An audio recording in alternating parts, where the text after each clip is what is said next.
ಓಂ ನಮಃ ಶಿವಾಯ. ಶ್ರೀ ಗುರು ಬಸವಲಿಂಗಾಯ ನಮಃ.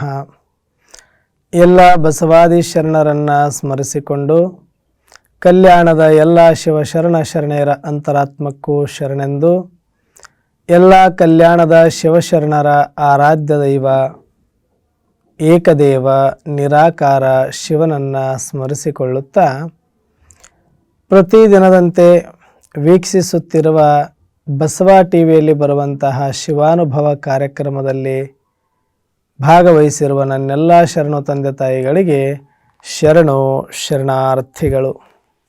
ಪ್ರತಿದಿನದಂತೆ ಈ ದಿನವೂ ಸಹ ಈ ಒಂದು ಶಿವಾನುಭವ ಕಾರ್ಯಕ್ರಮದಲ್ಲಿ ಒಂದು ವಚನದ ಆಧಾರವನ್ನಿಟ್ಟುಕೊಂಡು ಒಂದಷ್ಟು ಚಿಂತನೆಯನ್ನು ನಾವು ಮಾಡೋಣ. ಬಸವಣ್ಣನವರ ಕೂಡಲ ಸಂಘ ಯಾರು? ಆ ಕೂಡಲ ಸಂಘನಿಗೂ ಬಸವನಿಗೂ ಇರುವ ಅವಿನಾಭಾವ ಸಂಬಂಧ ಏನು? ಮತ್ತು ಬಸವ ಮತ್ತು ಶಿವನ ಮಧ್ಯೆ ಇರತಕ್ಕಂಥ ಒಂದು ಆ ಅನ್ಯೋನ್ಯ ಪ್ರೀತಿ ಯಾವುದು, ಭಕ್ತಿ ಯಾವುದು? ಈ ಎಲ್ಲ ವಿಚಾರಗಳ ಕುರಿತಾಗಿ ನಾವು ಇವತ್ತು ಚಿಂತನೆ ಮಾಡೋಣ. ಪ್ರತಿ ಸಲವೂ ಕೂಡ ಬಸವಣ್ಣ ಕೂಡಲ ಸಂಗಮ ಅಂತ ಬಳಸ್ತಾ ಇದ್ದಾರೆ. ಆದರೆ ಕೂಡಲ ಸಂಗಮ ಅಂತ ಯಾರಿಗೆ ಕರೆದಿದ್ದು? ಯಾರಿಗೆ ಅಂದರೆ ಜಗದೊಡೆಯ ಸೃಷ್ಟಿಕರ್ತನಾಗಿರುವ ಅಜನ್ಮ ಭೋಕ್ತ ಕಾಯನಾಗಿರುವ ನಿರಾಕಾರ ಪರಂಜ್ಯೋತಿ ಆ ಶಿವನಿಗೆ ಬಸವಣ್ಣನವರು ಕೂಡಲ ಸಂಗಮ ಅಂತ ಕರೆದಿರೋದು. ಹಾಗಾಗಿ ಆ ಕೂಡಲ ಸಂಗಮನಲ್ಲದ ಹೊರತು ಮತ್ತಾರು ಕೂಡ ಬರಲಿಕ್ಕೆ ಸಾಧ್ಯ ಇಲ್ಲ. ಆ ಕೂಡಲ ಸಂಗಮನ ಕುರಿತಾಗಿಯೇ ಬಸವಣ್ಣನವರು ಅಷ್ಟೆಲ್ಲ ಭಕ್ತಿಯನ್ನು ಮಾಡಿರುವಂಥದ್ದು. ಕೂಡಲ ಸಂಗಮ ಅಂದರೆ ಬಸವಣ್ಣನವರಿಗೆ ಪಂಚಪ್ರಾಣ. ಅರ್ಥಾತ್ ಶಿವನೆಂದರೆ ಅವರಿಗೆ ಪಂಚಪ್ರಾಣ. ಶಿವನ ನೆನಹಿಲ್ಲದೆ, ಶಿವನ ಸ್ಮೃತಿ ಇಲ್ಲದೆ, ಶಿವನ ಭಕ್ತಿ ಇಲ್ಲದೆ, ಶಿವಮಯ ಆಗದೆ ಮತ್ತೇನನ್ನು ಮಾಡುತ್ತಿರಲಿಲ್ಲ ಅಣ್ಣ ಬಸವಣ್ಣನವರು. ಆ ಒಬ್ಬ ನಿರಾಕಾರ ಶಿವನ ಕುರಿತಾಗಿ ಎಷ್ಟೆಲ್ಲ ಪ್ರಪಂಚಕ್ಕೆ ಅರ್ಥ ಮಾಡಿಸ್ಲಿಕ್ಕೆ ಸಾಧ್ಯವೋ ಅಷ್ಟೆಲ್ಲವನ್ನೂ ಕೂಡ ಬಸವಣ್ಣನವರು ಅರ್ಥ ಮಾಡಿಸಿದ್ದಾರೆ. ಆದರೆ ಸಾವಿರಾರು ವರ್ಷಗಳ ನಂತರದಲ್ಲಿ ಆ ಬಸವಣ್ಣನನ್ನು, ಆ ಕೂಡಲ ಸಂಗಮನನ್ನು ಅಗಲಿಸುವ ಪ್ರಯತ್ನಗಳು ನಡೀತಾ ಇದೆ. ಅದು ಅಜ್ಞಾನದ ಪರಮಾವಧಿಯೋ ಅಥವಾ ಸ್ವಾರ್ಥದ ಹುಚ್ಚುತನವೋ ಅಥವಾ ನಾವು ಏನು ಹೇಳಿದ್ರೆ ನಡೆಯುತ್ತೆ ಅನ್ನುವ ದಿಮಾಕೋ ಗೊತ್ತಿಲ್ಲ. ಆದರೆ ಆ ಶಿವನನ್ನೇ ಬಸವಣ್ಣನಿಂದ ದೂರ ಮಾಡಿ ಬಸವಣ್ಣನನ್ನೇ ಶಿವನನ್ನಾಗಿ ಮಾಡ ಹೊರಟಂತಹ ಅನೇಕ ಮಹಾಶಯರು ಅದು ಏನು ಸಾಧಿಸಿದಾರಂತ ನಮಗಂತೂ ಗೊತ್ತಿಲ್ಲ. ಮುಂದೇನು ಕೂಡ ಅವ್ರು ಏನೂ ಸಾಧಿಸ್ಲಿಕ್ಕಾಗೋದಿಲ್ಲ. ಬದಲಾಗಿ ಬಸವಾದಿ ಪ್ರಮಥರ ಶಿಕ್ಷೆಗೆ, ಶಿವನ ಶಿಕ್ಷೆಗೆ ಒಳಗಾಗ್ತಾರೆ. ಇಷ್ಟಂತೂ ಸತ್ಯ.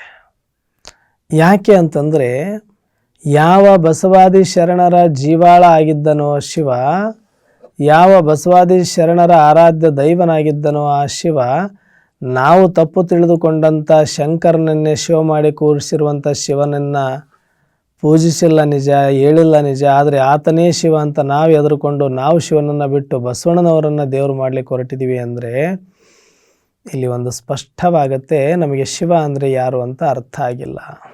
ಶಿವ ಅಂದ ತಕ್ಷಣ ಜಗತ್ತೆಲ್ಲ ನಂಬ್ಕೊಂಡ್ಬಿಟ್ಟಿದೆಯಲ್ಲ. ಆ ಶಂಕರನ ಫೋಟೋ, ಪಾರ್ವತಿಯ ಶಿವ, ಗಂಗೆ ಗೌರಿಯ ಶಿವ, ಸಂಸಾರದ ಶಿವ, ಆತ ಬಹಳ ಪ್ರಚಲಿತದಲ್ಲಿರೋದ್ರಿಂದ ಆತ ಅನ್ಕೊಂಡ್ಬಿಟ್ಟಾರೇನೋ ಜಗತ್ತಿನವರು. ಅದಕ್ಕೆ ನಾವು ಶಿವ ಅಲ್ಲಪ್ಪ, ನಾವು ಶರಣರು, ನಾವು ಬಸವಣ್ಣನ ನಮಸ್ಕಾರ ಮಾಡ್ತೀವಿ, ಬಸವಣ್ಣನ ಮೆರೆಸ್ತೀವಿ, ಬಸವಣ್ಣನೇ ಶಿವ ನಮಗೆ ಅಂತ ಕೂತ್ಕೊಂಡ್ಬಿಟ್ಟಿದ್ದೀವಿ.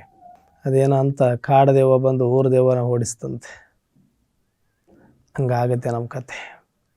ಮೂಲ ಶಿವ ಆರಾಧಕರು ನಾವು, ಮೂಲ ಶಿವ ಚೈತನ್ಯವನ್ನು ತಿಳಿದವರು, ಶಿವನ ಕಂಪ್ಲೀಟಾಗಿ ಅರ್ಥ ಮಾಡಿಕೊಂಡಿದ್ದಂಥ ಶರಣರು.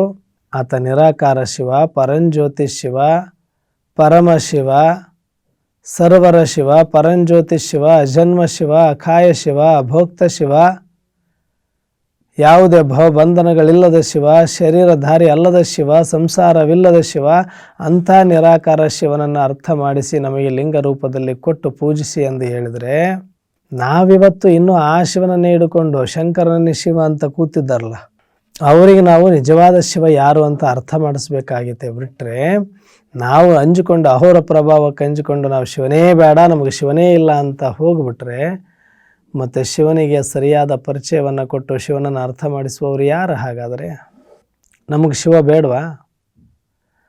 ಅವರು ಮೂಲ ಶಿವನನ್ನು ಅರ್ಥ ಮಾಡ್ಕೊಳ್ಳದೆ ಯಾರ್ಯಾರ್ದೋ ಫೋಟೋಗಳನ್ನ ಇಟ್ಕೊಂಡು ಅವರು ಶಿವ ಶಿವ ಅಂತ ಪ್ರತಿಬಿಂಬಿಸಿದ ಕಾರಣಕ್ಕೆ ನಾವು ನಮ್ಮ ಶಿವನನ್ನು ಬಿಟ್ಟು ಕೊಡುವುದೇ ಹೇಗೆ? ಮತ್ತೆ ಕನಿಷ್ಠ ಒಂದು ಸ್ವಲ್ಪ ಆದರೂ ಕೂಡ ಶಿವನ ಬಗ್ಗೆ ಶರಣರಿಗೆ ಇವತ್ತು ತಿಳಿದಿಲ್ಲ ಅಂತ ಕಾಣುತ್ತೆ.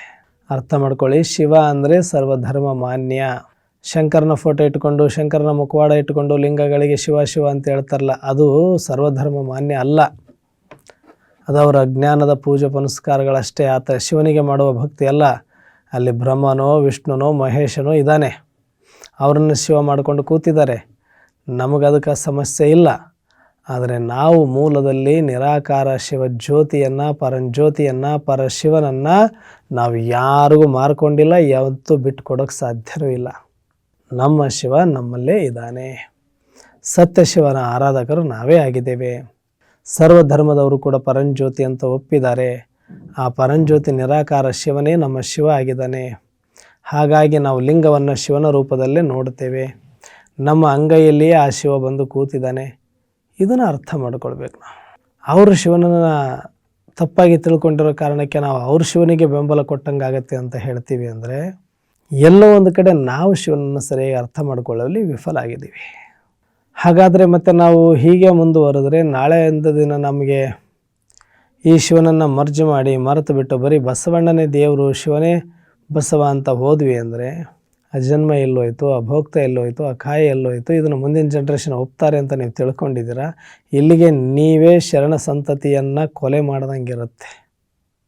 ಶಿವನನ್ನು ತೆಗೆದು ಶಂಕರನಂತೂ ಬಿಡಲೇಬೇಕು ನಾವು. ಶಿವನನ್ನು ಬಿಟ್ಟು ಬರೀ ಶರಣರನ್ನು ಹಿಡಿದುಕೊಂಡಿದ್ದೆ ಆದರೆ ಈ ಶರಣ ಧರ್ಮದ ಕಗ್ಗೋಲೆ ನಾವೇ ಮಾಡ್ದಂಗಾಗತ್ತಪ್ಪ. ಅರ್ಥ ಮಾಡ್ಕೊಳ್ಳಿ, ಶಿವನಿಲ್ಲದೆ ಶರಣರಿಲ್ಲ. ಅಂಥ ಶಿವನ ಬಗ್ಗೆ ಎಷ್ಟು ಕೊಂಡಾಡಿದ್ದಾರೆ ಶರಣರು, ಅದು ನಮಗೆ ಅರ್ಥ ಆಗ್ತಿಲ್ಲ. ಹಾಗಾಗಿ ನಾವು ಮೂಲವಾಗಿ ಶರಣರಂದ್ರೇ ಶಿವನ ಜೀವಾಳ.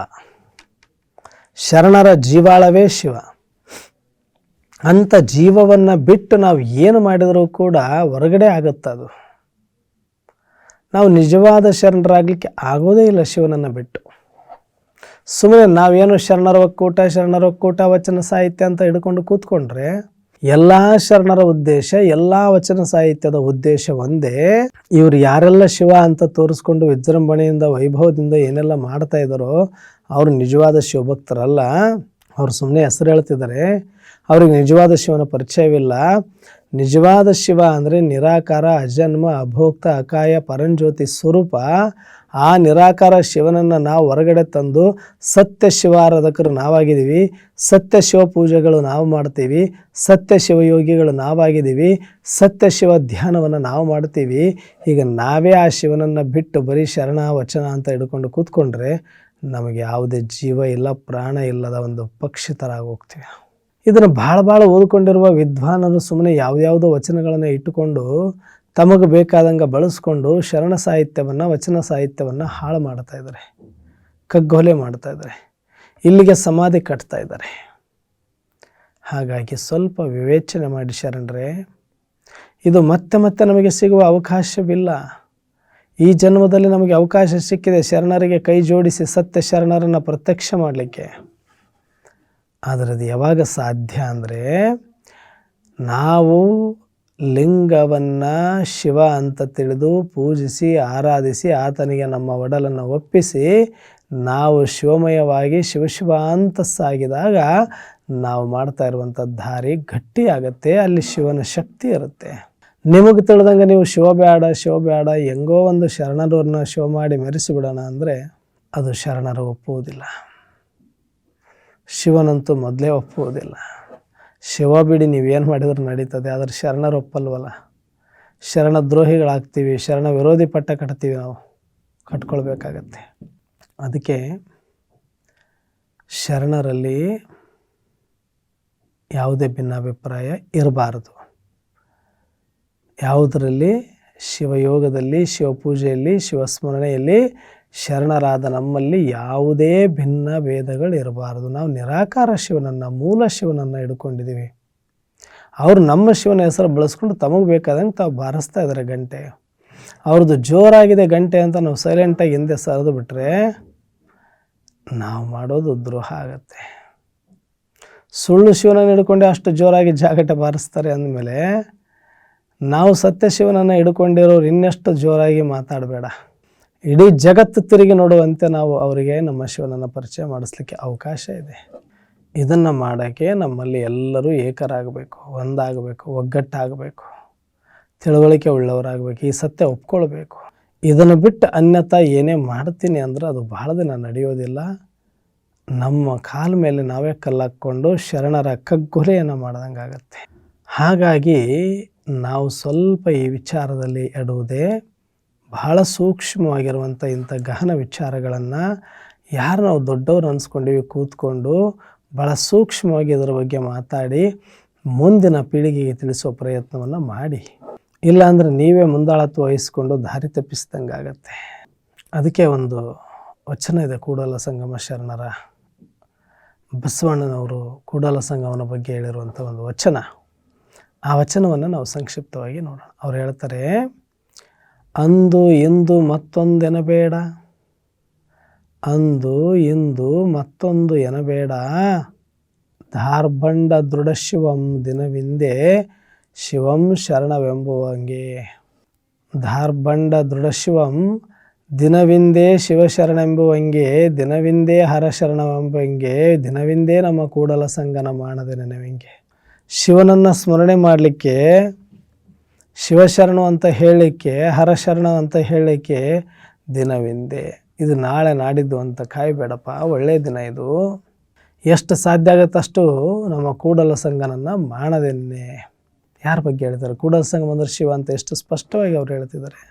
ಇಂದು ಅಂದು ಮತ್ತೊಂದು ಎನಬೇಡ, ಶಿವಶರಣ ಅಂತ ಅನ್ನು, ಶಿವನನ್ನು ನೆನಪು ಮಾಡು, ದಿನವಿಂದೆ ನಮ್ಮ ಕೂಡಲ ಸಂಗಮ ದೇವನನ್ನು ನೆನೆಯುವುದಕ್ಕೆ ಅಂತ ಹೇಳ್ತಾರೆ. ಮಾಡದೆ ನೆನೆಯುವುದಕ್ಕೆ.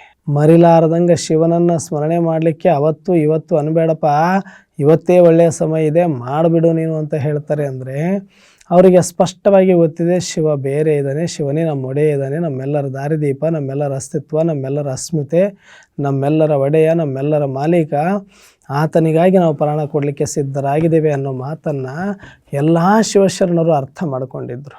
ಅವರೆಲ್ಲೂ ಶಿವನನ್ನು ಬಿಟ್ಟುಕೊಟ್ಟಿಲ್ಲ. ಆದರೆ ನಾವು ನಮಗೆ ತಿಳಿದಂಗೆ ಮಾತಾಡಿಕೊಂಡು ನಮಗೆ ತಿಳಿದಂಗೆ ನಾವು ಮಾತಾಡಲಿಕ್ಕೆ ಹೊರಟಿದ್ದೀವಿ. ಇದು ಶಿವ ಮೆಚ್ಚುವುದಿಲ್ಲ, ಇದು ಶರಣ ಮೆಚ್ಚುವುದಿಲ್ಲ. ಹಾಗಾಗಿ ನಾವೆಲ್ಲರೂ ಇವತ್ತೇ ಈ ಕ್ಷಣವೇ ಶಿವ ಶಿವ ಶಿವ ಶಿವ ಶಿವ ಶಿವ ಶಿವ, ಇದಕ್ಕಿಂತ ಶಿವಯೋಗ ಇದೆಯಾ? ಎಲ್ಲಿ ಬೇಕಾದರೂ ಕೂತ್ಕೊಳ್ಳಿ, ಮನೆಯಲ್ಲಾದರೂ ಕೂತ್ಕೊಳ್ಳಿ, ಉದ್ಯೋಗ ವ್ಯಾಪಾರದಲ್ಲಾದರೂ ಇರಿ, ನಿಮಿಷ 1 ಗಂಟೆಗೋ 2 ಗಂಟೆಗೋ 1 ನಿಮಿಷ ನಿಮಗೆ ಸಮಯ ಸಿಕ್ಕರೂ ಕೂಡ ಆ ಶಿವನನ್ನು ಸ್ಮರಿಸಿಕೊಳ್ಳಿ. ಕಣಕಣದಲ್ಲೂ ಶಿವನನ್ನು ತುಂಬಿಕೊಳ್ಳಿ, ಸಂಪೂರ್ಣ ಶಿವಮಯ ಮಾಡಿಕೊಳ್ಳಿ. ಆಗ ನೀವು ನುಡಿಯುವುದೆಲ್ಲ, ನಡೆಯುವುದೆಲ್ಲ, ನೋಡುವುದೆಲ್ಲ ಪಾವನ ಆಗುತ್ತೆ. ಇಷ್ಟು ಒಂದು ಬದಲಾವಣೆ ಮಾಡಿಕೊಂಡ್ರೆ ನಾವು ಶರಣ ಆಗಿದ್ದಕ್ಕೂ ಸಾರ್ಥಕ ಆಗುತ್ತೆ. ನಾವು ಬರೀ ಔಪಚಾರಿಕ ಆಚಾರವಂತರಾದರೆ ಆಚಾರವನ್ನು ದೂರ ಇಟ್ಟು ಸರಳೀಕರಿಸಿದ್ದಾರೆ ಬಸವಣ್ಣನವರು. ಮತ್ತೆ ನಾವು ಆಚಾರಕ್ಕೆ ಕಟ್ಟುಬಿದ್ದು ಆಚಾರದ ಲಿಂಗವಂತರಾದರೆ, ಆಚಾರದ ಬಸವ ಧರ್ಮಿಗಳಾದರೆ, ಆಚಾರದ ಶರಣರಾದರೆ ಅದೇ ಕಾಮ, ಕ್ರೋಧ, ಲೋಭ, ಮೋಹ, ಮತ್ಸರ ಎಲ್ಲವೂ ತುಂಬಿಕೊಂಡಿರುತ್ತೆ. ಯಾಕೆ ಅಂದರೆ ನೀವು ಶಿವಸ್ಮರಣೆಯನ್ನೇ ಮಾಡ್ತಾ ಇಲ್ಲ, ಶಿವಯೋಗವನ್ನೇ ಮಾಡ್ತಾ ಇಲ್ಲ, ಶಿವ ಧ್ಯಾನವನ್ನೇ ಮಾಡ್ತಾ ಇಲ್ಲ. ಅದೊಂದು ಸಂಪ್ರದಾಯವಾಗಿ ಬೆಳಗ್ಗೆ ಒಮ್ಮೆ ಸಾಯಂಕಾಲ ಒಮ್ಮೆ ಮಾಡಿಕೊಂಡು ಕೈ ಬಿಟ್ಟರೆ ಆಯಿತು ಅಂತ ಕೂತ್ಕೊಂಡ್ಬಿಡ್ತೀವಿ. ಅನ್ನೋದಿನ ಅನುಕ್ಷಣವೂ ಕೂಡ ಶಿವನ ಸ್ಮರಣೆಯಲ್ಲಿರಬೇಕು. ಇದಲ್ಲದ ಹೊರತು ಮತ್ಯಾವುದು ಕೂಡ ನಾವು ಅನ್ಯ ಉಪಾಯವನ್ನು ಮಾಡಲಿಕ್ಕೆ ಸಾಧ್ಯ ಇಲ್ಲ. ನಾವು ಎಷ್ಟು ಶಿವಸ್ಮರಣೆ ಮಾಡ್ತೇವೆ, ಎಷ್ಟು ಶಿವ ಅಂತೇವೆ, ಎಷ್ಟು ಶಿವನಿಗೆ ನಮ್ಮನ್ನು ನಾವು ತೊಡಗಿಸಿಕೊಳ್ತೇವೆ, ಎಷ್ಟು ಶಿವನಲ್ಲಿ ನಾವು ವಿನಮ್ರನಾಗಿರ್ತೇವೆ, ಎಷ್ಟು ಶಿವನಿಗೆ ನಾವು ತನು ಮದ ಧನವನ್ನು ಅರ್ಪಿಸಿ ನಿನ್ನದೇ ಎಲ್ಲ ಅಂತ ನೆಮ್ಮದಿಯಾಗಿರ್ತೇವೆ, ಅಷ್ಟು ಶರಣರಾಗಿ ಹೊರಹೊಮ್ಮುತ್ತೇವೆ. ಮತ್ತು ಶರಣರಾಗಿ ನಾವೆಲ್ಲರೂ ಕೂಡ ಜಗತ್ತಿಗೆ ಶಿವನನ್ನು ಪ್ರತ್ಯಕ್ಷ ಮಾಡಲಿಕ್ಕೆ ಸಾಧ್ಯವಾಗ್ತದೆ. ಹಾಗಾಗಿ ತಾವೆಲ್ಲರೂ ಆ ಒಬ್ಬ ಪರಶಿವನ ಸ್ಮರಣೆಯನ್ನು ಮಾಡಿ, ಪರಶಿವನನ್ನು ಸರಿಯಾಗಿ ಅರ್ಥ ಮಾಡ್ಕೊಳ್ಳೋದಿದ್ದರೆ, ಶಿವ ಶಿವ ಅನ್ನೋದಿದ್ದರೆ, ಶಿವಶರಣು ಅನ್ನೋದಿದ್ದರೆ, ಶಿವನನ್ನು ದೂರ ಮಾಡಿ ಬರೀ ಶರಣರನ್ನು ಹಿಡಿದದ್ದೇ ಆದರೆ ನಮ್ಮ ಅವನತಿ ಅದೇ, ನಮ್ಮ ಅಹಂಕಾರದ ಪ್ರತಿಫಲ, ನಮ್ಮ ದಿಮಾಕು, ನಮ್ಮ ಕೊಬ್ಬು ನಾವೇ ಕರಗಿಸಿಕೊಳ್ಳೋದಕ್ಕೆ ಮಾಡುವ ಉಪಾಯ ಆಗುತ್ತಷ್ಟೆ. ಹಾಗಾಗಿ ನಾವು ಆ ನಿರಾಕಾರನನ್ನು, ಪರಂಜ್ಯೋತಿಯನ್ನು, ಶಿವನನ್ನು ಸತ್ಯವಾಗಿ ಅರ್ಥ ಮಾಡಿಕೊಂಡು ಆಚರಿಸುವಂಥ ಒಬ್ಬ ಶ್ರೇಷ್ಠ ಶರಣ ನಾನಾದಾಗ ಅವತ್ತು ಏನು ಬಿಟ್ಟು ಹೋಗಿದ್ದರು ಶರಣರು ಅರ್ಧ ಕೆಲಸವನ್ನು, ಅದನ್ನು ಪೂರ್ಣ ಮಾಡಲಿಕ್ಕೆ ಸಾಧ್ಯ ಆಗುತ್ತೆ ನಮ್ಮಿಂದ. ಇಲ್ಲ ಅಂದರೆ ಖಂಡಿತವಾಗಿಯೂ ಕೂಡ ನಮ್ಮ ಕನಸು ಕೈಗೂಡುವುದಿಲ್ಲ. ಎಲ್ಲರೂ ಒಂದೊಂದು ಥರ ಸಂಘಟನೆ ಮಾಡಿ ಸರಿದು ಹೋಗಿದ್ದಾರೆ, ನಾವು ಒಂದು ರೀತಿ ಸಂಘಟನೆ ಮಾಡಿ ಸರಿದು ಹೋಗ್ತೇವೆ. ಇಷ್ಟು ಬಿಟ್ಟರೆ ಮತ್ತೇನೂ ಆಗೋದಿಲ್ಲ. ಅದಕ್ಕೆ ನಾವೆಲ್ಲರೂ ಕೂಡ ಆ ಒಬ್ಬ ಕೂಡಲ ಸಂಗಮನನ್ನು, ಗುಹೇಶ್ವರನನ್ನು, ಚನ್ನಮಲ್ಲಿಕಾರ್ಜುನನನ್ನು, ನಾವೊಬ್ಬ ಶಿವನನ್ನೇ ನಾವು ಆರಾಧಿಸಬೇಕು. ಆ ಶಿವನನ್ನೇ ಒಪ್ಪಿಕೊಳ್ಳಬೇಕು. ಆ ಶಿವನ ಕೃಪೆಯನ್ನು ಪಡಿಲೇಬೇಕು ನಾವು ಶರಣರಾದ ಮೇಲೆ. ಆಗ ನಾವು ಶಿವಶಕ್ತಿಗಳಾಗಿ ಶರಣರಾಗಿ ಹೊರಹೊಮ್ಮಲಿಕ್ಕೆ ಸಾಧ್ಯ ಆಗ್ತದೆ. ಈ ವಿಚಾರ ನಿಮಗೆ ಹೊಸದನಿಸುತ್ತೋ ಅಥವಾ ಇದು ನಿಮ್ಮ ಅಂತರಂಗಕ್ಕೆ ಗೊತ್ತಿತ್ತು ಆದರೂ ಮಾತಾಡಲಿಕ್ಕೆ ನಮಗೆ ಧೈರ್ಯ ಇಲ್ಲ ಅಂತ ಅನಿಸ್ತಿತ್ತು, ನೀವೇ ವಿಚಾರ ಮಾಡಿಕೊಳ್ಳಿ. ಎಷ್ಟೊಂದು ಬಸವಣ್ಣ ಶಿವನ ಬಗ್ಗೆ ಹೇಳಿರುವಂಥ ವಚನ ಇದೆ. ಯಾರೋ ಒಬ್ಬರು ಬಸವ ಶಿವನೇ ಬಸವ ಅಂತ ಹೇಳಿ ಭಾವನಾತ್ಮಕವಾಗಿ ಬಂದಿರೋದನ್ನು ಹಿಡ್ಕೊಂಡು ಮೂಲವನ್ನು ಬಿಟ್ಟು ನಾವೇನೋ ಹುಚ್ಚರ ಥರ ಆಡ್ತಾ ಇದ್ದರೆ ನಮಗೆ ನಾವೇ ಬುದ್ಧಿವಂತರಂತ ಬೆನ್ನು ತಟ್ಕೊಳ್ತೇವೆ ನಿಜ. ಆದರೆ ಯಾವ ಉಪಯೋಗಕ್ಕೂ ಬರೋದಿಲ್ಲ. ಅದು ಯಾವ ಉಪಯೋಗಕ್ಕೂ ಬರೋದಿಲ್ಲ. ಮುಂದಿನ ಸಮಾಜದ ಪೀಳಿಗೆಗೆ ಏನು ಕೊಡ್ತೇವೆ ನಾವು ಹೇಳಿ? ಶರಣರ ಮುಖ್ಯ ಜೀವಾಳ ಯಾರು ಅಂದರೆ ಏನು ಬಸವಣ್ಣ ಅಂತ ಹೇಳ್ತೀರಾ? ಶರಣರ ಆರಾಧ್ಯ ದೈವ ಅಂದ್ರೆ ಬಸವಣ್ಣ ಅಂತ ಹೇಳ್ತೀರಾ? ಶರಣರ ಮಾಲೀಕ, ಶರಣರ ಒಡೆಯ ಯಾರು ಅಂದರೆ ಬಸವಣ್ಣ ಅಂತ ಹೇಳೋಕ್ಕಾಗತ್ತಾ? ಎನಗಿಂತ ಕಿರಿಯರಿಲ್ಲ, ಶಿವಭಕ್ತರಿಗಿಂತ ಹಿರಿಯರಿಲ್ಲ ಅಂತ ಹೇಳುವುದ ಪುಣ್ಯಾತ್ಮನನ್ನು ಇವತ್ತು ಎಲ್ಲಿ ತಂದು ನಿಲ್ಲಿಸ್ತಾ ಇದ್ದೀವಿ ನಾವು? ಒಪ್ತಾನೆ ಬಸವಣ್ಣ ಇದನ್ನು? ಖಂಡಿತವಾಗಿ ಇಲ್ಲ. ಇಂಥ ದ್ರೋಹ ನಾವು ಮಾಡಲಿಕ್ಕೆ ಹೊರಟಿದ್ದೀವಿ ಅಂತ ನಮಗೆ ಗೊತ್ತೇ ಇಲ್ಲ. ಅದಕ್ಕಾಗಿ ಈ ಒಂದು ಶಿವಾನುಭವ ಕಾರ್ಯಕ್ರಮ. ಇದನ್ನು ನೀವು ಇದನ್ನು ಒಪ್ಕೊಂಡಿಲ್ಲ ಅಂದರೆ ಮುಂದೆ ನಮಗೆ ಬೇರೆ ದಾರಿ ಇಲ್ಲ. ಯಾರೆಷ್ಟೇ ಒದ್ದಾಡಿದರೂ ನಮಗೆ ಮೇಲೆ ಹೋಗಲಿಕ್ಕೆ ಸಾಧ್ಯ ಆಗೋದೇ ಇಲ್ಲ. ಒಂದಷ್ಟು ಜನಗಳಿಗೆ ನಾವು ಏನಾದರೂ ಉಪಕಾರ ಮಾಡಬಹುದು ಶರಣ ತತ್ವದಿಂದ, ವಚನ ಸಾಹಿತ್ಯದಿಂದ ಅಂದರೆ, ನೋಡಪ್ಪ, ನೀವೀಗಾಗಲೇ ಒಪ್ಪುಕೊಂಡಿರುವ ಶಿವ ಅಂತ ಶಂಕರನ ಹಿಡಿದುಕೊಂಡಿದ್ದೀರಿ. ಅವರು ಶಿವ ಅಲ್ಲ, ಅವ್ರನ್ನ ಮಹೇಶ ಅಂತ ಕರೀತಾರೆ, ಶಂಕರ ಅಂತ ಕರೀತಾರೆ ಪುರಾಣದಲ್ಲಿ. ಆತ ಶಿವ ಅಲ್ಲ, ಆತನಿಗೂ ನಮಗೂ ಯಾವುದೇ ಸಂಬಂಧ ಇಲ್ಲ. ನಮಗೆ ಯಾವುದು ಮುಸ್ಲಿಮಾನರು ಅಲ್ಲ ನೂರ್ ಅಂದಿದ್ರು, ಕ್ರಿಶ್ಚಿಯನ್ರು ಗಾಡ್ ಇಸ್ ಲೈಟ್ ಅಂದರು, ಹಿಂದೂಗಳನ್ನು ಪರಂಜ್ಯೋತಿ ಅಂದಿದ್ವು ಅಥವಾ ಜ್ಯೋತಿರ್ಲಿಂಗ ಅಂದಿದ್ದೀವಿ. ಆ ಜ್ಯೋತಿ, ಆ ಶಿವ, ಆ ನಿರಾಕಾರನ ಬಗ್ಗೆ ನಾವು ಮಾತಾಡ್ತಿದ್ದೀವಿ. ಆತನಿಗೆ ಹುಟ್ಟು ಸಾವುಗಳಿಲ್ಲ, ಜನನ ಮರಣಗಳಿಲ್ಲ, ಆತನಿಗೆ ಸಂಸಾರವಿಲ್ಲ. ಅಂಥ ಶಿವನನ್ನು ನಾವು ಹಿಡ್ಕೊಳ್ಳೋದು ಬಿಟ್ಟು ವೈಭವದ, ಮುಖವಾಡದ, ದೇಹದಾರಿಯ ಯಾವುದೇ ಶಿವನ ಅವಶ್ಯಕತೆ ನಮಗಿಲ್ಲ. ಅವರು ಯಾರೂ ಕೂಡ ನಿಜವಾದ ಶಿವನ ಅಲ್ಲ. ಈ ಸತ್ಯವನ್ನು ಎಂದು ಜಗತ್ತಿಗೆ ಅರ್ಥ ಮಾಡಿಸ್ಲಿಕ್ಕೆ ಪ್ರಯತ್ನ ಪಡ್ತೀವಿ, ಅವತ್ತು ನಾವು ನಿಜವಾದ ಶರಣರಾಗ್ತೇವೆ, ಇಲ್ಲ ಶಿವ ಭಕ್ತರಾಗ್ತೇವೆ. ಈ ಕಡೆ ಪಕ್ಕ ಭಕ್ತನೂ ಅಲ್ಲ, ಪಕ್ಕ ಶಿವಶರಣನೂ ಅಲ್ಲ ಅಂದರೆ ಮತ್ತೆ ನಾನು ಏನಾಯ್ತು ಇದಕ್ಕೆ ಬಂದು ಉದ್ಧಾರ? ನ ಘರಕ್ಕೂ ನ ಘಾಟಕ್ಕೂ ಉಪಯೋಗ ಇಲ್ಲ. ಅದಕ್ಕೆ ಸ್ವಲ್ಪ ಅರ್ಥ ಮಾಡ್ಕೊಳ್ಳಿ. ಏನಾದರೂ ಮಾಡಿ ಸತ್ಯವನ್ನು ತಿಳಿದು ಆಚರಿಸಿ ಅನುಭವಿಸಿ, ಆ ಶಿವನ ಪ್ರೀತಿಯನ್ನು, ಭಕ್ತಿಯನ್ನು ಕಂಡುಂಡು ಅನುಭವಿಸಿದರು ಶರಣರು. ಯಾಕೆ ನಮಗಾಗೋದಿಲ್ಲ? ಇವತ್ತು 12ನೇ ಶತಮಾನದಿಂದ ಇಲ್ಲಿ ಬಂದಿದ್ದೀವಿ ನಾವು. ಇಷ್ಟು ಸ್ವತಂತ್ರರಾಗಿದ್ದೀವಿ, ಇಷ್ಟು ಸಮಾನರಾಗಿದ್ದೀವಿ. ಎಲ್ಲವೂ ಇವತ್ತು ನಮ್ಮ ಕಂಟ್ರೋಲಲ್ಲಿದೆ. ಬರೀ ಬಸವ ಧರ್ಮ ಮಾಡೋದರಲ್ಲಿ ನಮ್ಮ ಜೀವನ ಕಳೆದು ಹೋಗೋದು ಬೇಡ. ಯಾರು ಮಾಡಿದರೂ ಮಾಡದೇ ಇದ್ರೂ ಅದು ಬಸವ ಧರ್ಮವೇ ಆಗಿದೆ.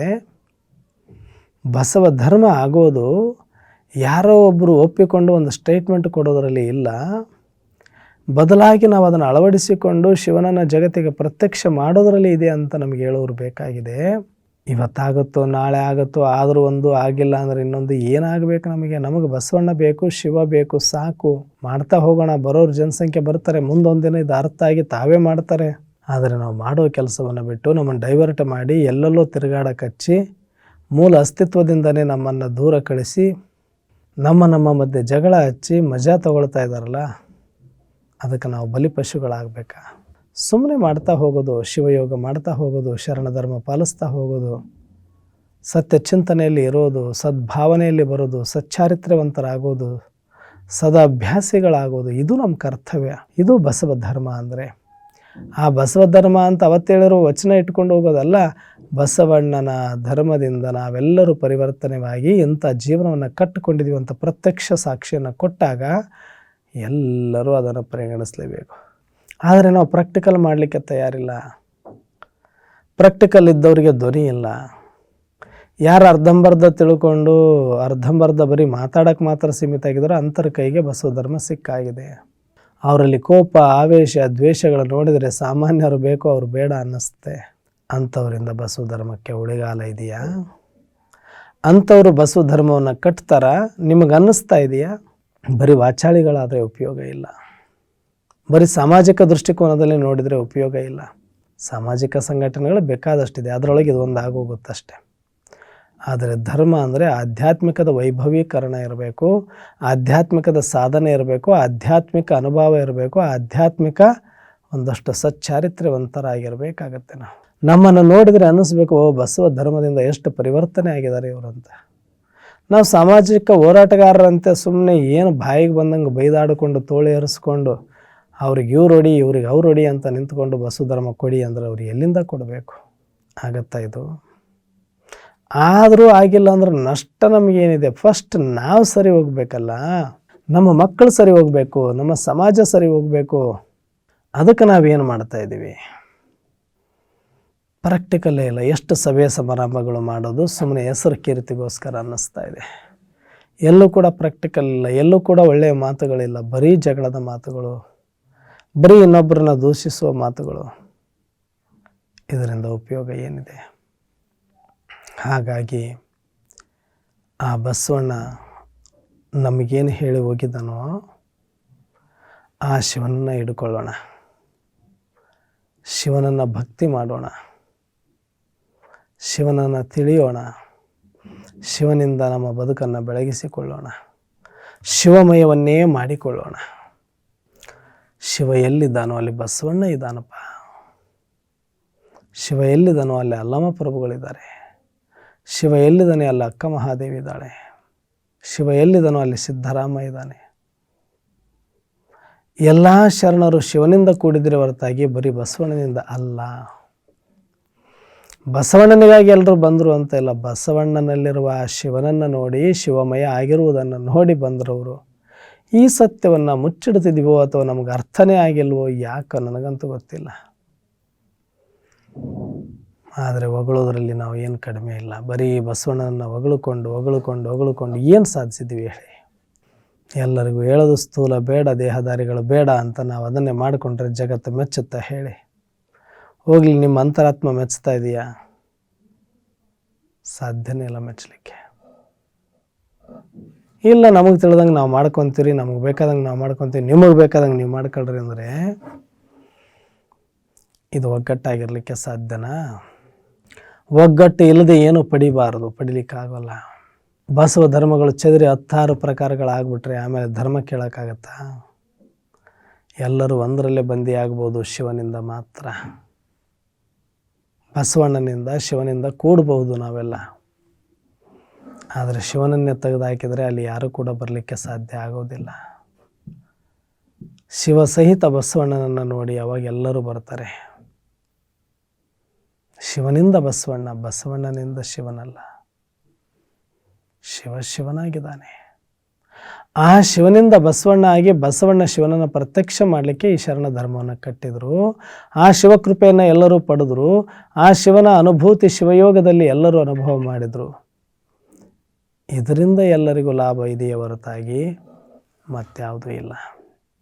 ಹಾಗಾಗಿ ನಾವೆಲ್ಲರೂ ಕೂಡ ಆ ಒಬ್ಬ ಶಿವನ ಕುರಿತಾಗಿ ಸತ್ಯ ಚಿಂತನೆಯನ್ನು ಮಾಡ್ತಾ ಶಿವ ಶಿವ ಶಿವ ಶಿವ ಶಿವ ಶಿವ ಶಿವ 1 ನಿಮಿಷಗಳ ಕಾಲ ಆ ಶಿವನ ಸ್ಮರಣೆಯಲ್ಲಿ ಹೋಗೋಣ. ಅದರ ಆನಂದ ನೋಡಿ. ನಿಮ್ಮ ಬುರುಕುಟಿಯ ಮಧ್ಯದಲ್ಲಿ ಸತ್ಯ ಜ್ಯೋತಿಯನ್ನು ನೋಡಿಕೊಂಡು ಆ ಪರಂಜ್ಯೋತಿ ಪರಶಿವನು ನನ್ನ ತಂದೆ ಆಗಿದ್ದಾನೆ, ನನಗೆ ಸರ್ವಸ್ವ ಆಗಿದ್ದಾನೆ, ನನ್ನ ಜೀವದಾತ ಆಗಿದ್ದಾನೆ, ನನಗೆ ಸಕಲವೂ ಆತನೇ ಆಗಿದ್ದಾನೆ, ಎಲ್ಲ ಶರಣರ ಜೀವಾಳವೇ ಆ ಶಿವನಾಗಿದ್ದಾನೆ ಅಂತ ತಿಳ್ಕೊಂಡು ಆ ಶಿವನನ್ನು ಸ್ಮರಣೆ ಮಾಡೋಣ 1 ನಿಮಿಷಗಳ ಕಾಲ. ಓಂ ನಮಃ ಶಿವಾಯ. ಪ್ರತಿದಿನ ಒಂದೊಂದೇ ನಿಮಿಷ ಎಷ್ಟು ಬಾರಿ ಆಗುತ್ತೋ ಅಷ್ಟು ಮಾಡಿ.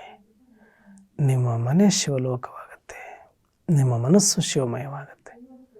ಆಗ ಮಾತ್ರ ನೀವು ಸತ್ಯ ಶರಣರಾಗಲಿಕ್ಕೆ ಸಾಧ್ಯ. ಇದನ್ನು ಮಾಡಿ ನಾವೆಲ್ಲರೂ ಕೂಡ ಸತ್ಯ ಶರಣರಾಗಿ ಸದ್ಗತಿಯನ್ನು ಪಡೆಯೋಣ ಅಂತ ಹೇಳ್ತಾ ಇವತ್ತಿನ ಶಿವಾನುಭವವನ್ನು ಮುಕ್ತಾಯ ಮಾಡೋಣ. ಎಲ್ಲರಿಗೂ ಶರಣಾರ್ಥಿಗಳು.